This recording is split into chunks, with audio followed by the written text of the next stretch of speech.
초대 그리스도인들에게 잊을 수 없는 해가 있습니다. AD 64년입니다. AD 64년 7월 19일에 로마시는 불이 화염으로 쌓이게 되었고, 우리가 아는 같이 로마 황제가 불을 저질러 로마를 태웠습니다. 그리고 난 후에 로마에 네로는 것을 숨기려고 했지만 소문이 돌기 시작하는데 네로가 그랬다. 그래서 네로를 원망하는, 불에 모든 것을 잃어버린 로마의 시민들이 절망 가운데 네로를 원망하는 일들이 일어나기 시작합니다. 네로는 자기가 하지 않았다고 자꾸 얘기하고 그것을 변명해 보지만 되지 않고, 그러자 희생양을 찾게 되고 그 희생양으로 선택된 사람들이 바로 그리스도인들이었습니다. 그리스도인들이 엄청난 고난을 받고 많은 사람들이 죽었습니다. 그래서 신앙을 찾아 그들은 카타콤 동굴로 들어가, 땅속으로 들어가 그들은 삶을 영위하며 신앙을 지키기도 했고, 또 많은 사람들이 로마를 떠나 해외 여러 지역으로 흩어지게 되었고, 그 중에 많은 대부분의 사람들이 소아시아로 가게 됩니다.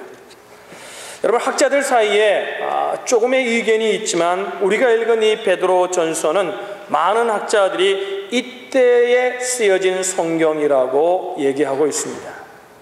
그러니까 베드로 전서는 그들을 위로해야 됐고, 믿음으로 살았지만 그리스도를 위해 고난을 당하고 있는 그들에게 희망의 메시지를 전해야 될 필요가 있었을 것입니다. 여러분, 베드로전서 우리가 읽지는 않았지만 오늘 좀 성경을 펴고 읽으시면 좋겠는데, 4장 12절로 13절에 보면은 이런 시대적인 배경을 잘 전달해 주는 말씀이 보입니다. 4장 12절로 13절의 말씀 우리 다 같이 한번 읽겠습니다. 시작.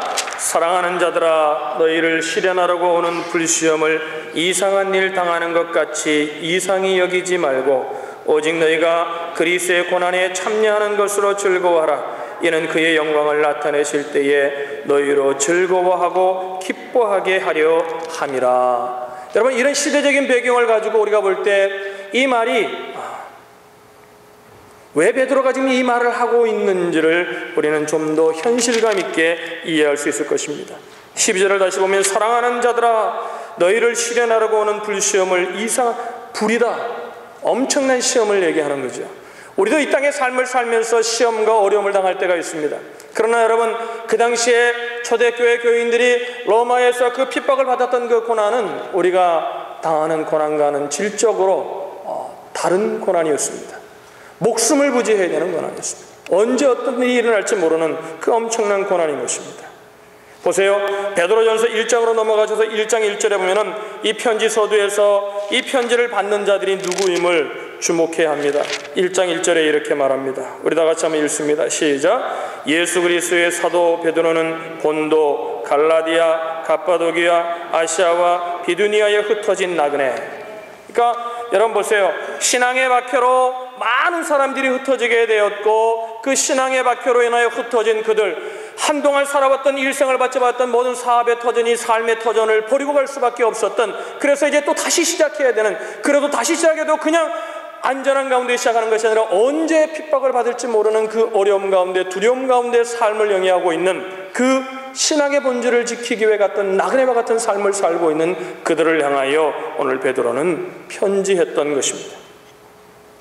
이 편지의 주제는 무엇이냐면 희망입니다. 우리 한번 따라합시다. 희망. 옆에 사람에게 한번 얘기하십시다. 좀 희망을 가질 수 있는 표정을 지으면서 희망을 가지십시오. 여러분, 시대의 이런 어둠 속에서 희망을 갖고 살아야 됨을 얘기하고 있습니다. 우리 그리스도인들은 여러분 어느 곳에든지 희망을 가지고 살아야 되는 사람들이 그리스도인의 삶임을 우리에게 말해주고 있는 것입니다. 교회란 무엇입니까? 교회 공동체는 어떤 공동체입니까? 희망을 얘기하는 공동체입니다. 무엇이 잘 되어서, 모든 것들이 내 마음대로 잘 되어서 희망을 말하는 것이 아니라, 어떤 환경 속에서도 잘 될 때나 안 될 때나 어떤 환경 속에서도 희망을 말하는 공동체가 바로 교회라는 것입니다. 여러분이 그 교회의 공동체 속에 있는 것입니다. 여러분, 1세기 그 어려움 가운데 있었죠. 그러나 그만큼의 어려움은 아니라도 우리에게는 또 다른 형태의 어려움이 우리의 시대를 살아가는 우리의 삶 속에 똑같이 있을 수밖에 없습니다. 그렇다면 여전히 이런 절망 속에서 세상에서 희망을 갖고 살아야 하는 이유가 무엇인가? 그저 하나님이 소망을 가지라 했으니 아니라 왜 희망을 가질 수밖에 없는가를 오늘 베드로는 그들에게 말하고 있다는 것입니다. 오늘 본문을 통해서 우리가 희망을 가지고 새 소망을 가져야 되는 이유가 무엇인지를 오늘 베드로의 말씀을 통해서 세 가지로 살피려고 합니다. 여러분, 그리스도인들이 주님을 만났다, 내가 예수 그리스도를 영접했다, 그 뭐의 희망의 시작입니다.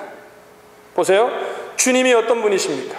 죽음을 이기고 부활하신 분이라고 말합니다. 오늘 3절의 말씀을 보죠. 3절 말씀을 한번 우리 다 같이 읽겠습니다. 시작. 찬송하리로다. 우리 주 예수 그리스도의 아버지 하나님이 그 많으신 긍휼대로 예수 그리스도의 죽은 자 가운데서 부활하심으로 말미암아 우리를 거듭나게 하사 산 소망이 있게 하시며, 예수님이 십자가 밖에 돌아가신 것만이 복음이라고 얘기하는 사람들은 진짜 복음을 모르는 것입니다.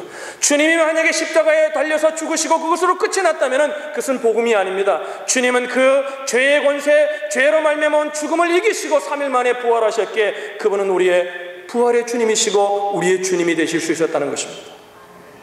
오늘 그래서 오늘 베드로는 절망 가운데 있을 수밖에 없고 예수를 믿었지만 아직도 믿음을 붙들고 있지만 고민하며 힘들어하는 그들을 향하여 오늘 주님이, 우리가 부활하신 그 주님을 우리가 붙들고 있다는 사실을 기억하게 함으로 그들에게 새로운 소망을 가지라고 말하고 있는 것입니다. 여러분, 사도 베드로는 살면서 우리가 갖게 되는 거짓되는 희망이나 일시적인 희망을 말하지 않습니다. 우리는 때로 살다 보면 이렇게 되면 좋을 것 같다는 희망과 어떤 새로운 삶이 있었으면 좋겠다, 이렇게 됐으면 좋겠다는 어떤 희망을 가지고, 그러나 여러분, 그 희망은 다 일시적인 것이고 많은 것들이 거짓된 것입니다. 그것이 이루어져도요, 그러면 그것이 이루어지면 계속 희망적인 삶을 사는가? 아닙니다. 그래서 만족하지 못해요.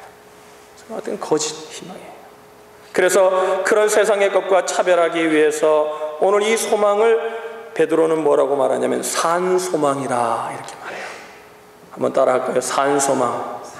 산소망. 여러분에게 이 소망이 있으시기를 주님의 이름으로 축복합니다. 여러분, 영국의 목공소에서 일하던 가난한 청년이 있었습니다. 그저 하루하루의 삶을 살아가고 있었습니다. 희망도 없고 가난하기에 배우지도 못했기에 그저 열심히 해서 하루하루를 벌어서 살 수밖에 없는 그런 청년이 있었습니다. 근데 이 청년에게 어느 날 누군가가 예수 그리스도를 소개하게 되고 이 부활의 주님을 소개하게 되고 그가 그 부활의 주님을 영접하게 됩니다. 그리고 난 후에 부활의 주님을 영접하고 난 후에 그 청년의 마음속에는 자기가 알 수 없는 열정들이 생겨나기 시작합니다. 삶을 보는 다른 시각들이 생겨나기 시작했다고 말합니다. 그리고 그는 열정이 뜨거워서 열정을 가질 수밖에 없었습니다. 여러분, 혹시 여러분 오늘 아침에 이렇게 제가 여러분을 보면서 이런 생각을 했습니다. 예배를 드리면서 오늘도 하나님 우리 성도들이 왔는데 너무 감사합니다. 함께 예배드려 감사합니다. 그리고 이렇게 찬양하면서 한 사람 한 사람 눈을 보고 얼굴을 마주치는데 왜 이렇게 얼굴이 어둡습니까? 밝은 분들도 있지만 어두운 분들이 많아요. 그래서 내가 조명이 어두워서 그런가? 그래서 불빛 밑에 있는 사람들을 또 봤습니다. 그들도 여전하더라고요. 여러분, 부활의 주님이 우리와 함께 하시고 내가 예수 그리스도를 믿었다면, 그 주님을 사랑한다면 여러분, 우리 속에는 주님이 준 열정이 있을 수밖에 없잖아요. 할렐루야. 여러분에게 오늘 이 열정이 있으시기를 주님의 이름으로 축원합니다. 이 목회자 성령의 열정을 가지고 청소를 하고 허드렛 일을 하는데 열심히 합니다. 열정이 있으니까 꿈이 생깁니다. 열심히 10여 년을 일하고 난 후에 그가 돈을 벌어서 조그만한 공장을 하나, 가구를 만드는 공장을 만들었습니다. 그리고 이제 그 공장이 다 안정되어 있고 이제 사장이 되어서 공장이 커나가는 것을 보고 그 공장 뒤에 동산이 있었는데 그 공장 뒤에 동산에 올라가가지고 거기 가면 이런 널찍한 바위가 있었다고 합니다. 그 바위에 이렇게 앉아있는데 얼마나 행복한지요. 너무나 행복하더라는 겁니다. 근데 내가 왜 이렇게 편할까 보니까 돌이 이렇게 팽편해가지고 자기를 편안하게 앉게 하더라는 거예요. 근데 그 돌을 보는 순간에 무슨 생각이 나면 내가 왜 이렇게 행복할까를 깨닫습니다. 반석이신 예수 그리스도가 나와 함께 하시기에 내가 이렇게 행복하구나. 할렐루야. 그리고요, 시감이 떠올라가 영감이 떠올라 자기 종이에다가 시를 씁니다. 그 시가 무슨 줄 알아요? 539장 이 몸의 소망 무행가. 그가 바로 에드워드 모트입니다. 이 몸의 소망 무행가 우리 주 예수 분일세. 우리 주 예수밖에는 믿으리야 주 없도다. 굳건한 반석이시니 그 위에 내가 서리라. 그 위에 내가 서리라. 할렐루야. 그가 이 작사를 했는데 이 찬송시를요, 춘원 이강수 선생님이 번역했어요. 그 시를 보는 순간 감동해서 번역했다고 합니다. 여러분, 우리의 소망이 왜 있습니까? 부활의 주님을 우리가 만났기 때문입니다. 할렐루야. 이 땅의 거 여러분 다 잠깐이에요. 뭐 좀 안 된다고, 뭐 좀 잘 된다고 교만하고, 뭐 안 된다고 풀이 죽을 필요 없어요. 여러분, 다 세상의 소망을 뒀기 때문에 그렇습니다. 할렐루야. 저도 병원에 갔더니요, 당뇨가 있대요. 당뇨가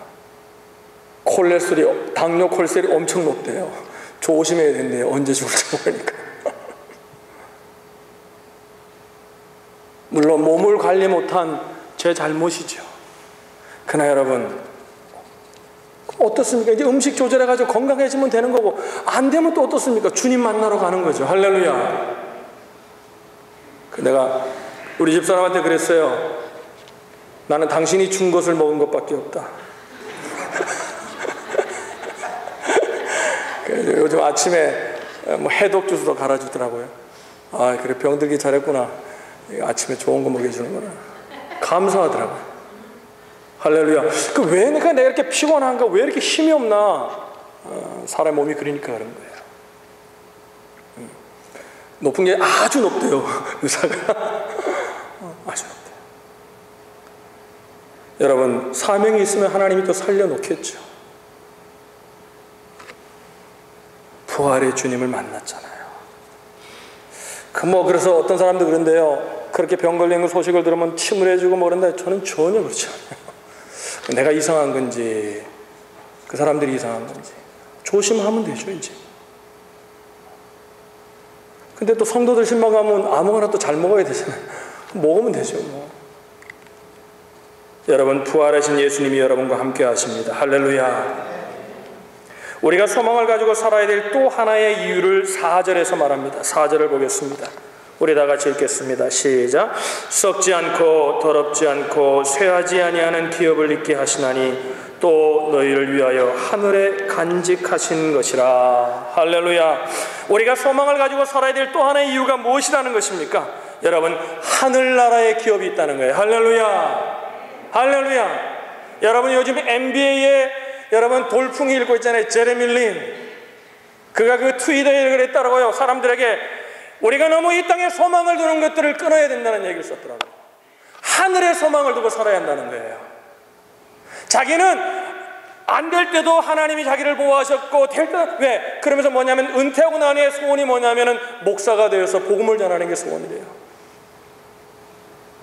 제레미 린 모릅니까? 텔레비를 안 봐서 그렇다고 그런 건 좀 보시길 바랍니다. 인터뷰할 때마다 하나님 얘기하잖아요. 난 올 때마다 그 누가 뭐 허영기가 한국 사람이 아닌가 그랬더니 한국 사람은 아니에요. 인터넷 쳐보세요. 제레미 린. 하버드 대학에 있을 때도 스몰 그룹의 리더로 섬겼어요. 자기의 소명은 하나님의 소명을 따라 나를 이 자리에 두셨다는 거예요. 할렐루야. 하늘을 바라본다는 거예요. 하늘을. 우리가 살 땅은 이 땅이 아니라는 거예요. 이 젊은 청년이.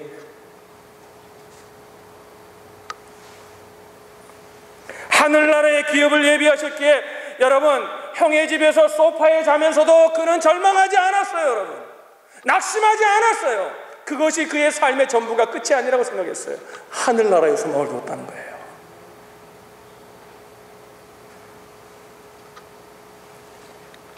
여러분, 이 땅의 기업을 보니까요, 제가 얼마 전에 얘기했지만 기업이요, 한 세대를 살아남는 큰 기업들이, 그렇게 이름 있던 기업들이 한 세대를 서바이벌 하지 못한다는 거예요. 망할 것 같지 않았던 그 기업들이 한순간에 사라져요. 여러분, 이 땅의 건 다 그런 거예요. 코닥이 이렇게 될 줄 누가 알았겠어요? 코가 납작해질 줄 누가 알았겠어요? 여러분, 코닥 지금 애플하고 비교가 안 될 정도로 막강했던 기업입니다. 세계를 주름잡았던 기업이에요. 한순간에 되는 거예요. 한순간에. 궁극적인 소망을 땅에 두지 말으시기를 주님의 이름으로 축복합니다. 오늘도 여러분이 예배를 드리면서요, 이 땅에 소망을 두고 예배를 드리면요, 내가 뭔 말 하는지, 왜 예배를 드리고 있는지를 모릅니다. 하늘에 소망을 두시면요, 예배가 달라져요. 말씀이 달라져요. 앞서 인용한 찬송가 539장의 작사자인 에드워드 모트라는 분이 그랬어요. 그가 기업이 점점 커지고 점점 성장합니다. 그런데 그의 마음속에는 뭐냐면은 기업을 향한 욕심보다도 뭐냐면은 복음을 전하고자 하는 마음이 생겨요. 그래서 여러분, 그렇게 커가는 기업을 55세가 돼서 다 정리합니다. 정리하고 교회를 세워 침례교 목사로 남은 생애를 바쳐요. 그리고 20여 년을 살다가 77세에 그의 소망이 뭐였냐면은 하나님의 말씀을 전하다가 죽는 것이었는데, 하나님이 그의 믿음을 귀하게 보셨는지 어느 날 주일의 강단에 말씀을 전하다가 하나님의 부르심을 받아요. 할렐루야. 그가 3절에 뭐라고 찬송을 여러분 가사키서 기억하시죠? 세상에 믿던 모든 것 끊어질 그날 되어도 구주의 언약 믿사와 내 소망도 크리라. 바라던 천국 올라가 하나님 전에 배울 때 구주의 의를 힘입어 오롯이 앞에 서리라. 굳건한 반석이시니 그 위에 내가 서리라. 그 위에 내가 서리라. 우리 한번 찬송합시다. 539장 우리 한번 3절 4절만 찬송합시다. 539장입니다. 539장.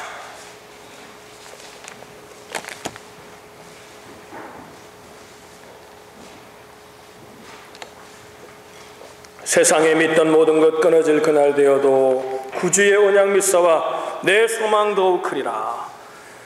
여러분과 저의 신앙 고백 되시기를 주님의 이름으로 축복합니다. 우리 539장 찬송하겠습니다.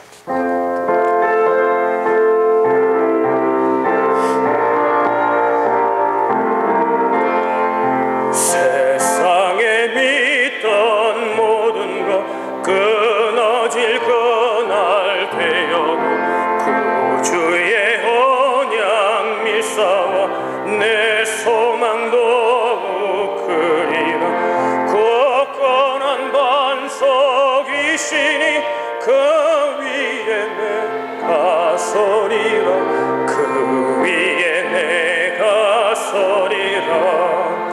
바라던 천국 올라가 하나님 전에 배울 주의 의를 힘입어 오롯이 앞에 서리라. 굳건한 반석이시니 그 위에 내가 서리라. 그 위에 내가 서리라. 굳건한 반석이시니 그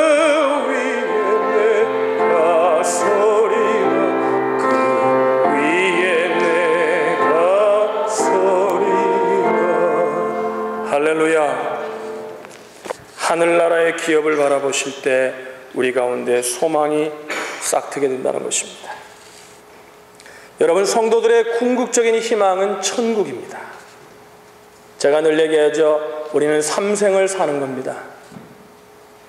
왜 삼생이에요? 한 번 왔다 죽는 거로 생각합니다. 인생을 잘 보세요. 어머니의 뱃속의 삶은 이 땅의 삶을 위해 있는 겁니다. 어머니 뱃속에 있으면서 거기서 내가 살아야 되겠다면 어떻게 되는 거예요? 큰일 나는 거예요. 이 땅의 삶을 위해 있는 거예요. 이 땅의 삶은 어디 위해서 무엇을 있는 겁니까? 이 땅의 삶에 영원히 살아야 되겠다. 그러면 여러분, 우리 실패해요. 저 영원한 본향을 위해 있는 거예요. 여러분이 정말 예수를 믿는다면, 그러니까 이 땅에 여러분 모든 것들이, 이 땅의 소망, 이 땅이 모든 것으로 끝난다면 뭐예요? 이 땅의 성공을 위해서 열심히 살아야죠. 이 땅의 소망이 그것이 아니에요. 저 영원한 본향에 있다고 성경 말합니다. 그럴 때 우리가 소망을 가지는 거죠. 그래서 궁극적인 희망은 천국의 희망입니다. 그러면 보세요. 주님이 우리가 천국을 보장해 주셨다고 그랬는데, 천국 보장해 주셨으니까 그러면 이 세상에서 살 때면 아무렇게나 살아도 그냥 아무렇게 살든지 간섭 안 하시고 그냥 천국만 데려가시는가? 성경은 그렇게 말하고 있지 않습니다. 여러분, 하나님의 능력이 우리를 천국 가는 날까지 보호하신다고 오늘 베드로는 본문에서 말합니다. 할렐루야. 두 가지로 보호하신다는 거예요. 첫 번째 뭐예요? 3절로 7절 하면은 우리의 구원이 유지되도록, 우리가 받은 그 구원이 흔들림 없도록 주님이 그의 능력으로 우리를 붙들어 주신다는 거예요. 두 번째, 우리가 시험이나 시련 속에서도 잘 버틸 수 있도록. 여러분 보세요. 우리가 살다가 오면은 또 낙심하고 믿음으로 떠나는데, 여러분 우리가 아주 엎드러지고 아주 꼬꾸라지지 않고 다시 일어나는 것이 무엇인 줄 압니까? 하나님의 능력이 우리를 붙들고 계시기 때문이라는 거예요. 요한복음 10장 28절에 우리 주님이, 예수님이 이렇게 말씀하셨습니다. 내가 저희에게 영생을 주노니 영원히 멸망치 아니할 터요 또 저희를 내 손에서 빼앗을 자가 없다. 우리가 붙들고 있는 것이 구원이 아니라 주님이 우리에게 주시고, 주님이 그 구원의 손으로 우리를 붙들고 계시기에 그 주님의 능력의 손에서 우리를 빼앗을 자가 없다는 거예요. 오늘 본문의 5절에는 베드로가 또 이렇게 말합니다. 너희가 말세에 나타내기로 예비하신 구원을 얻기 위하여 믿음으로 말미암아 하나님의 능력으로 보호하심을 입었다. 하나님의 능력이 우리를 붙들고 있기에 우리의 구원이 안전하다는 것이죠. 그래서 여러분, 이것을 신학에서는 영원한 안전이라, Eternal Security라고 합니다. 혹은 성도의 견인이라 이렇게 말합니다. 왜 하나님이 우리가 이런 시험을 당하지 않도록 우리가 이런 생각을 해요? 아, 그러면 알겠습니다. 하나님이 우리를 지키고 계시군요. 그러면 왜 하나님이 이런 시험을 당하지 않도록 우리를 시험 전에 우리를 지켜주시지 않습니까? 묻지 마세요. 저도 몰라요. 모든 것을 그 인생에 고난당하는 것에 답을 줄 수 없어요. 그러나 부분적인 답을 성경이 말합니다. 우리를 시험 당하기 전에, 어려움 당하기 전에 왜 지켜주지 않고 이렇게 고난을 당해 하신가? 전부를 향한 답은 아니지만, 모든 상황을 향한 답은 아니지만 부분적인 답을 하나님이 이렇게 말씀하세요. 왜 그렇다는 거예요? 우리 인생의 장에 이런 시련이 허용되는 이유가 우리를 연단하여 주님의 사람으로 만들기 위함이라는 거예요. 할렐루야. 할렐루야. 베드로는 그렇게 말합니다. 1장 7절을 볼까요? 우리 7절의 말씀 다 같이 한번 읽겠습니다. 시작. 너희 믿음의 시련이 불로 연단하여도 없어질 금보다 더 귀하여 예수 그리스도에 나타나실 때에 칭찬과 영광과 존귀를 얻게 하려 함이라. 할렐루야. 믿음으로 사는데 시련이 있습니다. 오늘 그들이 엄청난 고난을 당하고 있습니다. 열심히 믿으려고 했는데 핍박을 받아 그들의 삶의 터전도 다 잊어버리고 갈 곳이 없어 동굴로, 굴속으로, 땅으로 숨고 세계를 향하여 흩어지게 되었습니다. 하나님이 이렇게 말하는 거예요. 연단하여도 없어질 금보다 더 귀하여 예수 그리스도에 나타나실 때에 칭찬과 영광과 존귀를 얻게 하려 함이라. 이러한 목적을 깨달을 때 시련과 시험 속에서도 기뻐할 수 있다고 본문은 말합니다. 6절을 읽어볼까요? 6절 읽습니다. 시작. 그러므로 너희가 이제 여러 가지 시험을 인하여 잠깐 근심하게 되지 않을 수 없었으나 오히려 크게 기뻐하도다. 할렐루야. 우리가 시험을 만나면 여러분, 어려움 만지면 힘들죠. 그런데 여러분, 그 힘든 속에서 잠깐 힘들더라도 다시 희망을 가지고 기뻐하는 이유가 뭐예요? 하나님의 말씀을 붙들기 때문이에요. 나를 연단하여 하나님이 새로운 사람으로 만드실 것이다. 믿으시면 아멘. 할렐루야. 여러분, 한 예화를 말씀드리고 말씀을 마치겠습니다. 어떤 분을 만났는데 어떤 분이 어떤 분을 소개하면서 그분을 이렇게 소개해요. 작은 예수입니다. 그런데 정말 키가 작아요. 그냥 키가 작은가 보다. 근데 얼굴 보니까 정말 예수 믿는 사람 같아요. 예수 믿는 사람 같아요. 얼굴이 얼마나 편안한지요. 그래서 그분의 얘기를 쭉 듣는데 그분이 아주 배움도 못하고 아주 가난했어요. 그래서 어떻게든 이제 청년대 취직을 했는데 회사의 청소부로 취직을 했어요. 그래서 늘 열심히 살았습니다. 그래서 이제 결혼을 했는데 아내가 예수를 잘 믿는 사람을 만났어요. 그래서 아내를 통해 주님을 만나게 되고 이제 믿음으로 살기로 작정하고 이제 열심히 일을 합니다. 근데 청소부로 취직을 했는데 그 청소로 취직한 회사에서 뭐가 잊어버렸는데 이제 새로 이 사람이 취직을 당하고 난 다음에 얼마 되지 않아서 일이 일어나니까 이 사람을 의심하기 시작합니다. 그러니까 부장이 부르더니 막 묻는 거예요. 취조하는 거예요. 얼마나 괴로웠겠어요. 그게 한동안 지속되는 거예요. 너무나 힘든 겁니다. 그래서 회사를 그만둬야 되나 안 둬야 되나 여러 가지 생각하고 있는데 그날도 그렇게 너무나 힘들어하는데 여러분 점심시간이 되어서 옛날엔 도시락을 싸가지고 갔잖아요. 가난할 때 점심을 이렇게 먹으려고 점심 보자기를 푸는데 아내가 그 위에 써준 편지가 있더라는 거예요.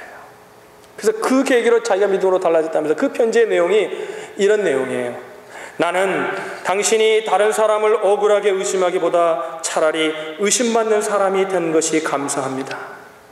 당신의 억울함은 하나님이 벗겨주실 것이고 나는 당신이 당신을 의심하는 사람들을 비판하기보다 축복하는 사람이 되기를 기도하고 있다는 거예요. 그리고 당신이 억울함을 느끼는 그런 어두운 직장에서 나는 당신이 그런 직장에서 빛이 되기를 기도하고 있다는 말과 함께 베드로전서 2장 19절로 21절의 말씀을 적었다는 거예요. 우리 한번 읽어볼까요? 2장 19절로 21절에 이렇게 기록되어 있습니다.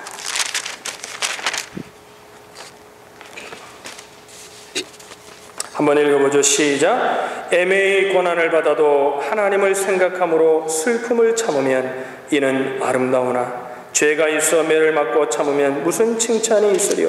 오직 선을 행함으로 고난을 받고 참으면 이는 하나님 앞에 아름다우니라. 이를 위하여 너희가 부르심을 입었으니 그리스도도 너희를 위하여 고난을 받으사 너희에게 본을 끼쳐 그 좌치를 따라오게 하려 하셨느니라. 아멘. 애매히 고난을 받아도 정말 애매하게 자기들이 하지 않았는데 그리스도인들이 불을 저지른 것도 아닌데 그 애매한 고난을 받았죠. 그죠? 애매히 고난을 받아도 하나님을 생각함으로 슬픔을 참으면 이는 아름답다. 여러분, 우리가 왜 참을 수 있는 거예요? 왜 인간적인 방법으로 가서 싸우지 않고 변명하지 않는 거예요? 여러분, 하나님의 능력이 우리와 함께 하심을 믿기 때문임을 믿으시길 바랍니다. 저도 목회하다 보면요, 내가 청직이고 내가 하나님이 나를 쓰시고 내가 하나님의 종이라는 의식이 없으면 절망하고 싶을 때가 많을 겁니다. 성도들이 얼마나 다양한 문제들이 있습니까? 사실은 우리가 목자로 섬기고 교사로 섬기고 하나님의 사람으로 섬겨서 사람들을 섬긴다고 하지만 여러분 사실적으로요, 그들이 어려움을 당하게 될 때에 그 어려움을 해결해 줄 만한 능력이 나에게 없음을 봐요. 별로 없어요. 사실 돕는다고 하지만 우리가 도울 수 있는 일이 없는 일들이 참 많습니다. 그럼 보세요. 내가 청직이고 하나님의 종이라는 의식이 없으면 목회할 때 절망하게 되죠. 아마 목회를 그만뒀을지도 몰라요. 근데 여러분, 성경이 만약 우리를 청직이라는 거예요. 하나님의 종이라는 거예요. 할렐루야. 종은 뭐 하면 돼요? 하나님이 시키는 일만 하면 돼요. 하나님 뭐라 그랬냐면 문제를 해결해 주라고 나를 부르신 것이 아니라 하나님 왜 나를 부르셨냐면은 하나님의 능력이 있어서 나를 부르셨다는 거예요. 그런데 우리는 하나님이 하라는 것만 하면 된다는 거예요. 그래 엎드려 뭡니까? 그들의 문제를 갖고 하나님 앞에 엎드려 기도할 때요, 성도들의 문제를 하나님이 풀어주시는 것을 경험해요. 할렐루야.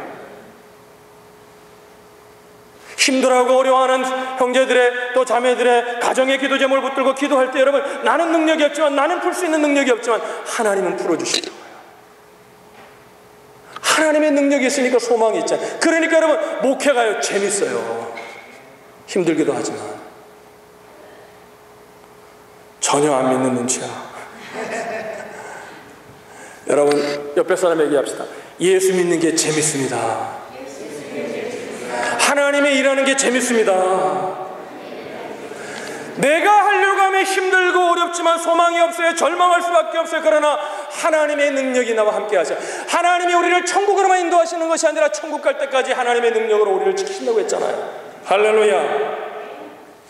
그래서 그는 그날 저녁에 회사를 청소하고 나오면서 자기를 문초한 부장의 책상 위에다가 메모를 남겼다고 합니다. 메모의 내용이 이런 내용이었다는 거예요. 나는 당신을 원망하지 않습니다. 나는 당신을 사랑합니다. 나는 당신을 축복하기 원합니다. 그리고 얼마가 지나지 않아 진짜 범인이 잡혔어요. 그리고 그 사람이 인정받기 시작해가지고요, 얼마 배우지도 못하고 잘난 것도 없는데 청소부로 들어가가지고 정식 직원이 되고 승진하고 나중에 그 회사의 오너가, 큰 회사인데 그 회사의 오너가 자식이 없었어요. 이 회사를 누구에게 물려주냐면 이 무식한 예수 믿는 이분에게 물려줬어요. 할렐루야. 그래서 뭐라고 하냐면 하나님이 이 기업을 물려주셨는데 하나님의 일하라고 내가 청중인데 두렵고 떨린다는 거예요. 늘. 그래서 자기는 능력이 없어서 회사를 운영할 때마다 자기 방에는요, 자기 사장님 사장실에 기도하는 데가 있대요. 거기 이렇게 보니까 기도하는 걸 만들어 놓고 엎드려 해결하지 못할 문제가 있을 때마다 하나님 앞에 엎드려 기도한다는 거예요. 할렐루야. 그럴 때 여러분, 그렇게 능력이 있는 사람들보다도 옳은 판단을 하고 결정을 해서 이 회사가 점점 나아진다는 거예요. 제가 그래서 여러분 얘기하잖아요. 오늘 시험이 끝났는데 방학이라 가지고 우리 학생들이 다 어디를 간 것 같습니다. 어디 휴가 간 건 좋은데 공부한다고 교회 주일날 안 나와. 미련한 인생들이야. 기도하는 하나님이 지혜를 주세요. 할렐루야. 연구하다가 여기 우리 교회 연구하는 분들이 많은데 여러분, 하나님 앞에 엎드려 기도하실 수 있기를 바랍니다. 사업하다가 길이 안 돼요?